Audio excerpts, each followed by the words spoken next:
தேவஜனமே, victory gospel search விடுதலையின் சுவிசேஷ சபை வழியாய் உங்களுக்கு கிருபையும் சமாதானமும் உண்டாவதாக. இன்று தேவன் உங்களுக்கு தரும் ஆவிக்குரிய மன்னா என்ன அப்படின்னா, மத்தேயு 24:35, வானமும் பூமியும் ஒழிந்து போம், என் வார்த்தைகளோ ஒழிந்து போவதில்லை.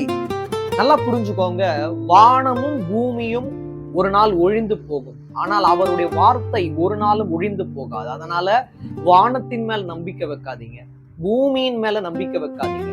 அவருடைய வார்த்தையின் மேல நீங்க நம்பிக்கை வைக்கும் போதுதான் அவர் வானத்தையும் பூமியையும் எவ்வாறு சிருஷ்டித்தாரோ அவ்வாறு நம்மளோட வாழ்க்கையிலும் என்னென்ன குழப்பங்கள் வந்தாலும் அந்த குழப்பங்கள்ல இருந்து நீக்கி நம்மளுடைய வாழ்க்கையை புதிதாக மாற்ற தேவன் வல்லவராய் இருக்கிறார். வானம் உங்களுடைய வாழ்க்கையை மாற்ற முடியாது, பூமி உங்களுடைய வாழ்க்கையை மாற்ற முடியாது.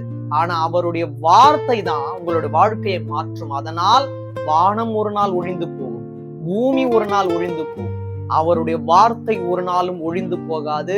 அது என்ன சொல்கிறதோ அது நம்மளுடைய வாழ்க்கையில் நடந்தே தீரும். தேவன் தாமே இந்த வார்த்தையின் மூலமாய் உங்கள் யாவரையும் மென்மேலும் ஆசீர்வதிப்பாராக.